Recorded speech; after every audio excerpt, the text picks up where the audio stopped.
오늘 말씀에서는요, 예수님께서 수전절에 예루살렘에 가셨다라는 것으로 시작합니다. 예수님은 지금 수전절날 예루살렘에 계십니다. 때는 겨울입니다. 여러분, 이스라엘은요, 겨울이 되면 우기이기 때문에 비가 많이 내립니다. 그래서 지금 예수님은요, 솔로몬 행각에 거닐고 계신다라고 나옵니다. 솔로몬 행각은요, 예루살렘 성전 동쪽에 위치한 지붕이 있는 곳을 말합니다. 그래서 실제로 이곳에서요, 많은 유대인들은 성경을 가르치기도 했고 또 이곳에서 토론도 하는 그런 장소였습니다. 그런데요, 그곳에 거니시는 예수님을 향해서 유대인들이 다가옵니다. 그리고 오늘 말씀에서는요, 그 유대인들이 예수님을 애워쌌다라고 나옵니다. 여러분, 지금 이 분위기는요, 굉장히 좀 부정적인 분위기를 우리에게 알려줍니다. 애워쌌다라는 것은 원어로 보면 포위하다라는 뜻입니다. 지금 유대인들이요, 예수님을 포위하고 있습니다. 그러면서 예수님께 말합니다. 24절에요. 당신이 언제까지나 우리 마음을 의욕하게 하려 하나이까? 그리스도이면 밝히 말씀하소서. 여러분, 지금 이 말씀은요, 지금 이들이 말하고 있는 이 내용은요, 뼈가 있는 말입니다. 왜 우리를 의욕하게 합니까? 이 말은요, 당신이 왜 우리를 혼란스럽게 합니까? 라고 하는 조금은 12조에 담겨진 그런 말이라고 할 수 있습니다. 그렇다면 왜 이들은 이렇게 예수님께 다가와서 포위하고 그리고 왜 우리를 혼란스럽게 하냐고 따지면서 왜 당신이 그리스도인지를 분명하게 말해달라고 요청하고 있는 것일까요? 여러분, 그것을 알기 위해서는 오늘 이 날이 어떤 날인지를 먼저 우리가 주목할 필요가 있습니다. 어떤 날이라고요? 이 날은 수전절입니다. 여러분, 수전절은 어떤 날입니까? 수전절은요, 하누카라고 하는 유대인들의 명절입니다. 이걸 알기 위해서는 조금 우리가 이스라엘 역사에 대해 좀 알 필요가 있는데요. 여러분, 먼저 우리가 영국과 프랑스 간에 있었던 백년 전쟁에 대해서 아시죠? 그 백년 전쟁 하면 떠오르는 유명한 인물이 있습니다. 누구죠? 잔다르크. 잔다르크라고 하는 위대한 여성이 떠오릅니다. 오늘 우리는 하누카 수전절이라고 하는 이 날을 떠올리게 되면 자연스럽게 한 사람이 떠오를 필요가 있는데 그 사람은 마카비라고 하는 사람입니다. 여러분, 이스라엘은, 특별히 남유다는요, 바벨론에 의해서 멸망당하고 그곳에 식민지 통치를 받습니다. 그 이후에는 페르시아, 그 다음에는 알렉산더가 이끄는 헬라 제국에 의해서 통치를 받습니다. 그 이후에는요, 아시는 분은 아시겠지만 알렉산더 대왕이 일찍이 세상을 떠나고 이 제국이 4개의 제국으로 쪼개집니다. 그리고 그 한 나라에 의해서 이스라엘 땅은 여전히 식민 통치를 받고 있습니다. 여러분, 그러던 중에 극악무도한 안티오쿠스 에피파네스라고 하는 왕이 등장해서 아주 이 유대인들을요, 특별히 탄압하기 시작합니다. 얼마나 탄압하냐면요, 이들에게 안식일과 절기를 지키지 못하게 만듭니다. 율법책 성경을요, 불로 태워버립니다. 심지어는 이 성전, 예루살렘 성전, 그 거룩한 성전에다가 제우스 신상을 만들고 돼지를, 부정한 음식 돼지를 거기다가 바쳐서 제물로 바쳐 제사를 드리게 합니다. 그리고 그 성전을요, 창녀들이 머무는 성창으로 만듭니다. 여러분, 이렇게 끔찍한 일이 이스라엘 땅에 있게 됩니다. 그 시기는 구약과 신약 사이, 신구약 중간기에 있었던 일입니다. 그런데 그 상황에서 거룩한 분노를 품은 마카비라고 하는 인물이 등장해서 3년간의 전쟁을 이끕니다. 강력한 카리스마를 가지고 결국에는 군사적 승리를 거둡니다. 그리고 독립을 이뤄냅니다. 실제로 이 마카비의 이 강력한 통치력 덕분에 이스라엘 땅에 100년 동안의 독립이 이루어지는 것입니다. BC 164년 예루살렘 성을 탈환한 날, 마카비가 군대를 이끌고 승리의 대군을 이끌고 예루살렘 성으로 진입합니다. 근데 그때 수많은 사람들이 몰려 나와서 우리가 잘 아는 종려나무를 흔들면서 호산나를 외칩니다. 왜일까요? 그 당시 사람들이 이 마카비를 메시아라고 생각했기 때문입니다. 오랫동안 그토록 기다렸던 메시아가 오셔서 우리를 구원했다. 우리를 군사적인 승리로 이끌었다. 그러면서 그들은 마카비를 메시아로 착각하면서 환영했습니다. 여러분, 이스라엘 역사는 그 이후에 100년 후에 다시 로마 제국에 함락당해서 로마 제국의 식민 통치를 받고 있습니다. 바로 그 상황에서 예수님이 등장하신 것입니다. 예수님은 놀라운 기적과 능력을 나타내십니다. 이 세상을 초월하는 힘을 보이십니다. 그러자 사람들이 이 예수님이 진정한 메시아라고 생각했습니다. 마카비는 우리의 기대에 어긋났지만 이 예수께서 진정한 독립을 이룰 뿐만 아니라 완전한 승리로 우리를 이끌 것이라고 기대했습니다. 그런데 예수님의 그 이후의 활동이 이상합니다. 우리를 강력한 카리스마로 이끄는 것이 아니라 군사적인 어떠한 혁명을 일으키는 것이 아니라 이 예수님께서는 그저 가난한 사람들, 힘없는 사람들, 그들을 품으시고 안으시고 그들을 고치시고 그리고 안식일에서는 할 수 없는 치료 행위를 행하시고 그리고 아무런 힘없는 무기력한 12명을 제자로 이끌면서 그들을 데리고 다니시는 겁니다. 지금 그러한 예수님을 바라보는 이 유대인들은요, 탐탁치가 않습니다. 그래서 혼란스럽습니다. 저분이 보이신 능력과 기적과 권세는 무엇인가가 있는 것인데, 근데 아무리 봐도 우리의 기대를 충족시키지 않는 마카비처럼 강력한 카리스마를 보이지 않는, 그래서 사람들을 휘어잡고 그리고 대군을 이끌고 그리고 로마에 저항하는 그런 모습을 보이지 않는 이 예수님을 향해서 실망하는 것입니다. 그래서 예수님께 12조로 묻는 것입니다. 예수님을 에워싸고 당신이 그리스도가 맞습니까? 지금 예수님께 따지고 있는 것입니다. 이에 대해서 예수님 말씀하십니다. 25절 26절에 예수께서 대답하시되 내가 너에게 말하였으되 믿지 아니하는도다. 내가 내 아버지의 이름으로 행하는 일들이 나를 증거하는 것이거늘 너희가 내 양이 아니므로 믿지 아니하는도다. 예수님 뭐라고 말씀하십니까? 예수님 이렇게 말씀하십니다. 나는 이미 말했다. 나는 내가 그리스도라고, 나는 메시아라고 너희들이 그토록 기다리던 그 구원자가 맞다고 이미 이야기했다. 그리고 내가 했던 위대한 일들을 보아라. 하늘로부터 임한 능력, 그것을 볼 때 부정할 수 없을 것이다. 그러면서 그분이 이렇게 말씀하십니다. 너희가 내 양이 아니므로 믿지 아니하는도다. 이들이 믿지 않는다고 말씀하십니다. 여러분, 여기서 주목해야 될 내용이 있습니다. 믿지 않고 있다는 것입니다. 못 믿는 것이 아닙니다. 안 믿는 것입니다. 여러분, 이것은 분명히 다릅니다. 여러분, 혹시 이전에 타진요 사건을 아십니까? 타블로에게 진실을 요구하는 사람들이란 모임이 있었습니다. 혹시 아시나요? 한국을 뒤덮었던 사건인데요. 타블로라고 하는 가수가 있죠. 스탠포드라고 하는 명문대학교를 나왔습니다. 사람들에게 알려집니다. 유명해집니다. 그런데 그것이 거짓이라고 주장하는 사람들이 등장합니다. 그것은 가짜라는 것입니다. 그래서 그것에 대해서 아무리 나와서 항변을 하고 나중에는 증거물을 제출해도 사람들이 믿지 않습니다. 그래서 어떻게 됩니까? 끝까지 이 타진요의 사람들이 타블로를 괴롭힙니다. 그러다가 어떻게 되죠? 여러 피해를 입고 심지어 가족들에게도 피해를 줍니다. 나중에는요, 이 타블로가 직접 미국에 날아가서 스탠포드 대학교에 찾아가서 방송으로 그것을 방영하면서 교수님을 만나고 친구들을 만나고 졸업 증서까지 내밉니다. 아십니까? 지금도 안 믿고 있다는 것입니다. 그때 타블로가요, 방송에서 유명한 말을 남깁니다.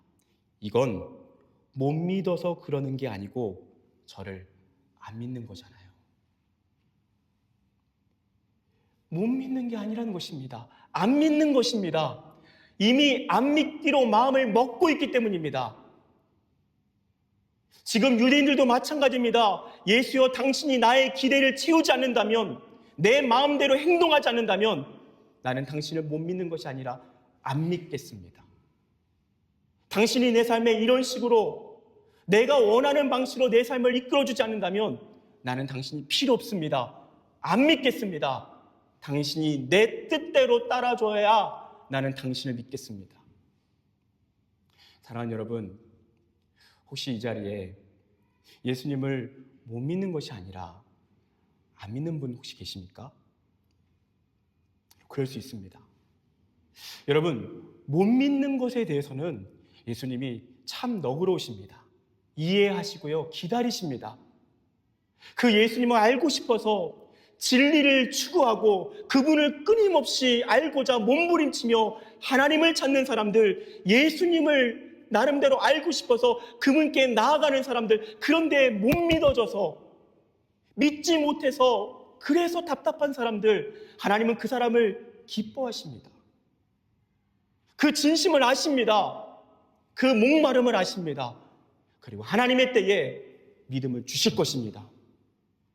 그런데 안 믿는 것은 다른 것입니다. 안 믿는다는 것은요, 의도가 있습니다.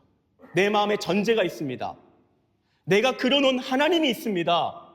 이 하나님이 아니면 필요가 없는 것입니다. 내 욕구를 채우지 않는 하나님이라면, 그렇다면 나는 믿지 않겠다라고 하는 나름대로의 규정해 놓은 신의 모습이 있는 것입니다. 그리고 그분에 대한 관심이 없습니다. 예수님 그분을 향한 관심이 없습니다.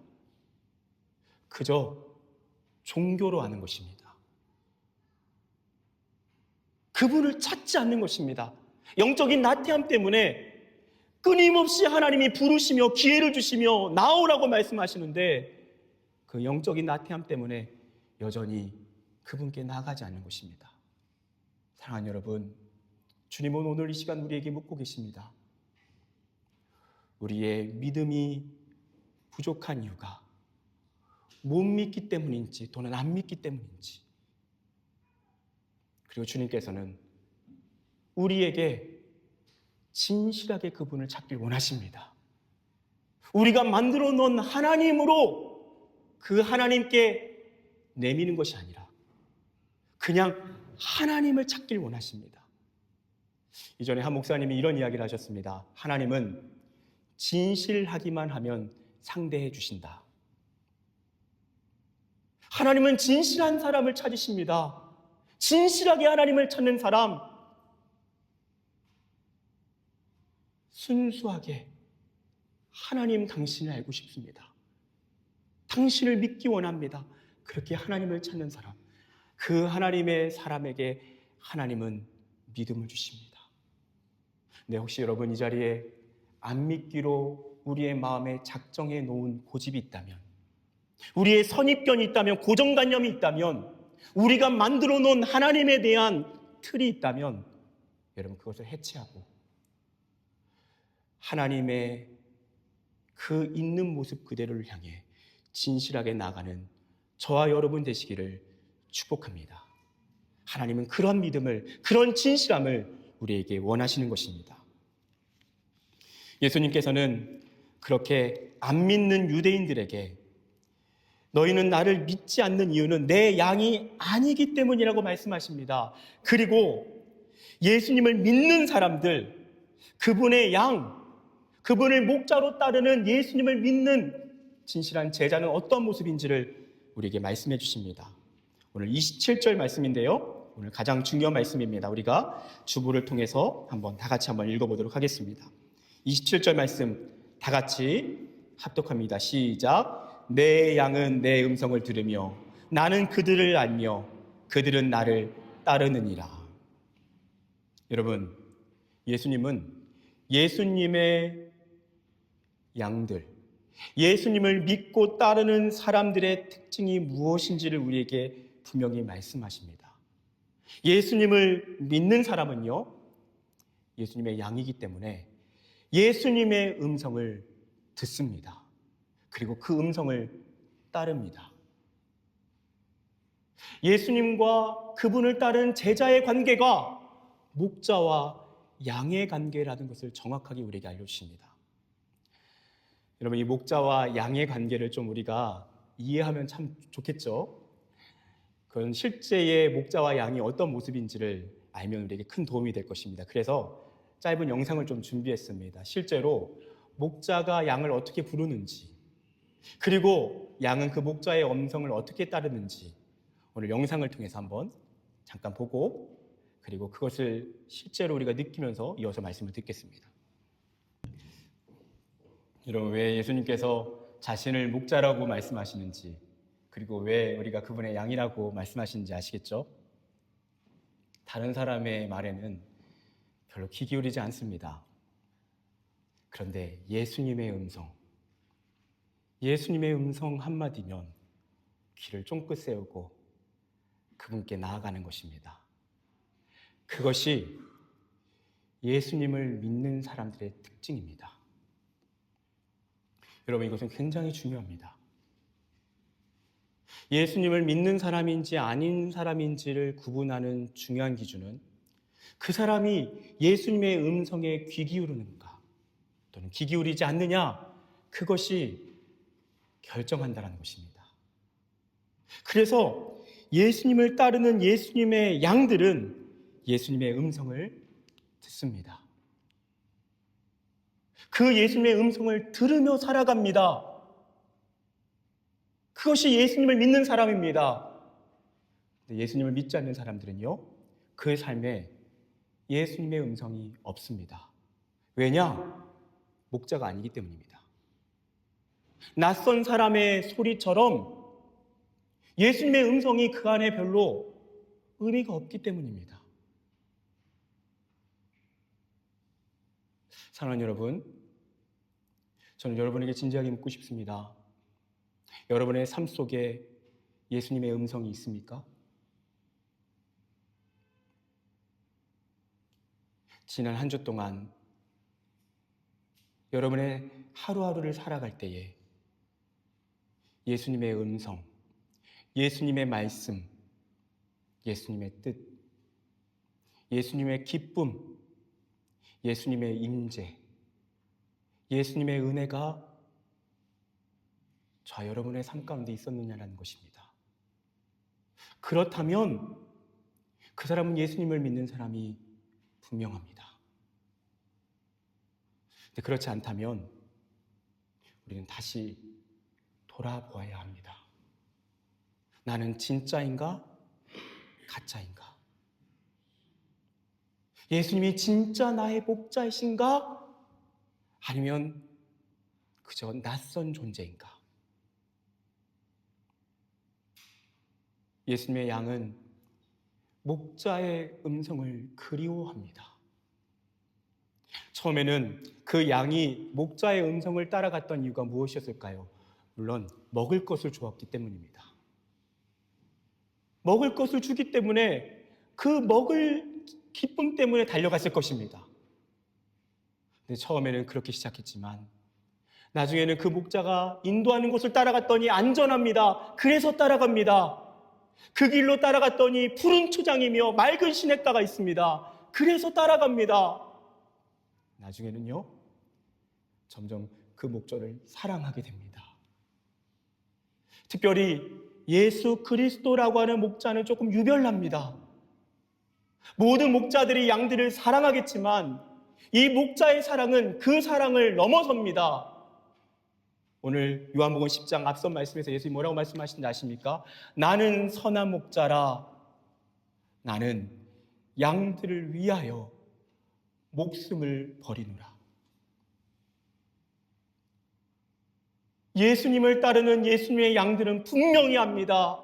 내가 따르는 목자가 어떤 목자인지를 압니다. 그분은 나를 위해 목숨을 버린 목자라는 것입니다. 그것이 십자가입니다. 그것이 부활입니다. 그것이 복음입니다. 처음에는 먹을 것 때문에 목자를 따라갔을 것입니다. 이제는 그 목자가 없이는 살 수 없습니다. 그 사랑을 알게 되었기 때문입니다. 그 사랑이 전부입니다. 그 목자가 나의 모든 것입니다. 그 목자와 무엇과도 바꿀 수 없습니다. 나를 사랑하사 나를 위하여 자기 몸을 버리신 그 목자 예수, 그분이 내 인생의 이유와 목적이 되는 것입니다. 그래서 그분의 음성, 목자 예수의 음성이 그 인생의 가장 소중한 그리움입니다.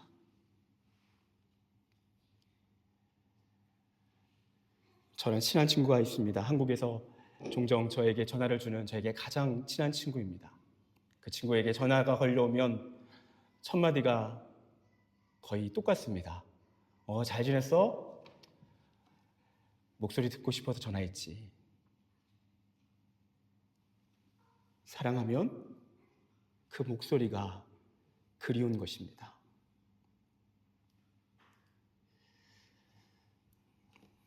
남낙연 시인의 누군가를 그리워한다는 것은 이라는 시가 있는데요. 제가 짧게 읽어드리겠습니다. 이 세상에 태어나 한 세상 살면서 누군가를 그리워한다는 것은 우리가 살아있다는 증거다. 사랑하는 여러분 안에 예수의 음성에 대한 그리움이 있다면 여러분의 신앙은 살아있다라는 증거입니다. 근데 한 주간을 살아도 예수의 음성이 내 안에 없어도 별로 그것이 불편하지도 않고 그냥 들리면 들리는 것이고, 주일날 예배에 나오지만 설교가 선포되지만 그 설교 안에서의 예수의 음성을 사모하는 사람과 그냥 매번 반복되는 종교 생활에서의 시간으로 임하는 사람과 주님은 다르다는 것입니다. 양은 목자의 음성을 듣습니다. 여기서 듣는다라는 것은 원어로 경청한다라는 것입니다. 간절히 기다린다라는 것입니다. 그 음성을 그리워하면서 원한다라는 것입니다. 여러분, 우리는 한 주간 동안에도 시끄러운 세상의 소리를 들으며 살았습니다. 한국에서도 프랑스에서도 특별히 정치적으로 참 시끄러운 소리가 들립니다. 불협화음입니다. 끊임없는 분쟁과 다툼과 소란 소리를 듣습니다. 여러분, 우리는 들어야 합니다. 그 소리를 들어야 합니다. 기도해야 합니다. 때로는 행동해야 합니다. 그런데 여러분, 그런데 분명히 기억해야 될 것이 있습니다. 예수의 양은 예수의 음성을 듣습니다.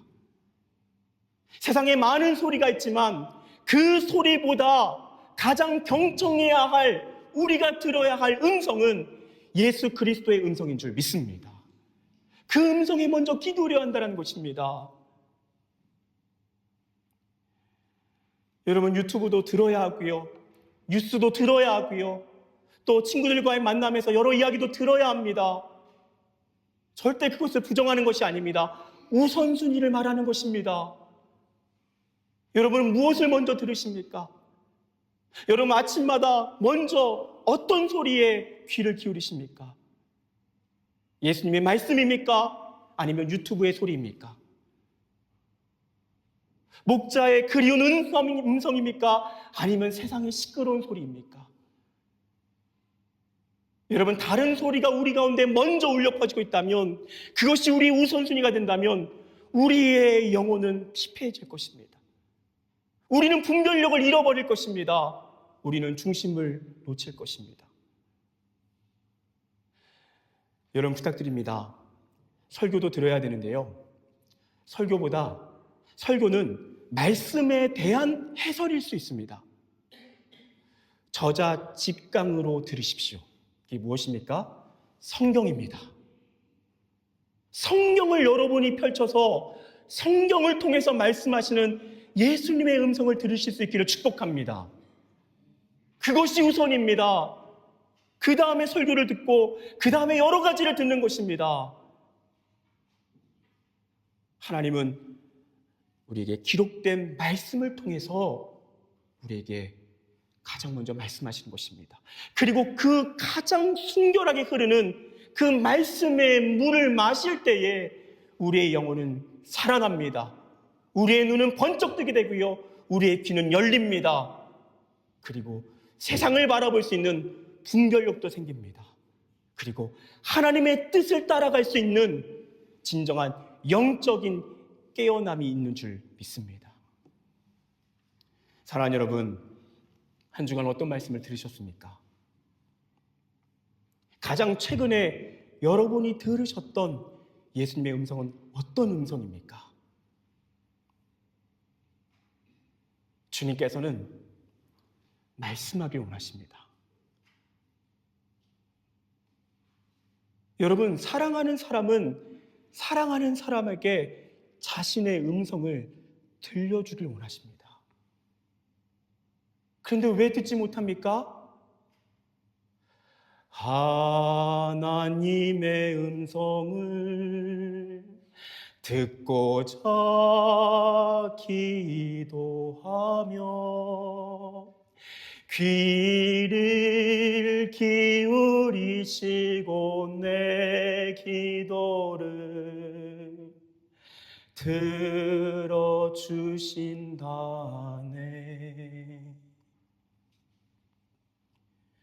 사랑하는 여러분, 주님께서는 우리에게 말씀하길 원하십니다. 우리가 그 음성을 듣고자 기도할 때, 우리가 그 음성을 향하여 간절한 그리움으로 나아갈 때 그분은 우리에게 말씀하실 것입니다.